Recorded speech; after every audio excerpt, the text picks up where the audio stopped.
Finally mga idol, almost 3 years na nako nang gitago-taguan ako ang iPhone 8. Kay naguba na lagi na gidala-dala pa nako ni sayang goren sa una. Pero wala po ni naayaw niya. Ang uban po dito kay overpricing, maunang nawalaan ko gana og paayoan niya akong iPhone. Muna ako na lang nang gitago-taguan sa kuwang mahiwagang baol halos tulo ka tuig. Ngunit subalit that top what?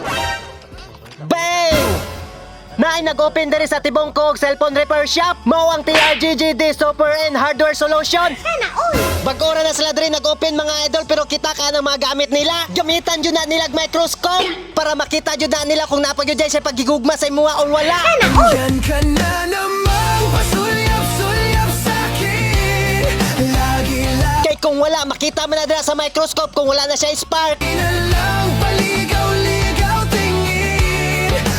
Bitaw balik ta diri mga idol kung naamoy mga guba dira mga cellphone. Unya gusto nyo ipaayo? Kay ako mismo nakapa-repair na jud ko diri o ikaduha pa jud. Legit og di kalidad jud nila ang service og barato pa. Speaking of service mga idol, mao nilang service offered. Dili lang kay cellphone nilang ginaayo, moayo po sila laptop, unya mo bypass po sila iCloud o guban pa. Pwede po mo tawag sa ilang contact number. Dili jud mo mataha mangutana o mo bisita sa ilang shop. Kay approachable jud kaayo sila. Og pwede po mo visit sa ilang Facebook page. Mao ang TRGGD Dyson.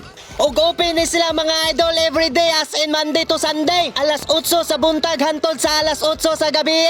Ang TRGGD mga idol located lang ni siya diri sa Purok 5 Piña Village. Kilid lang ni siya sa Jolies Big Shop. Padulog sa mall, dali lang siya makitan kay along highway lang. Og unsa pa inyong ginahulat mga idol, bisita na diri sa TRGGD Software and Hardware Solution.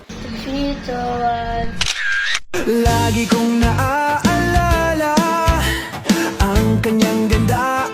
Okay ba po sa inyong nang dito? Okay na. 3, 2, 1. Kinikilig akong talaga.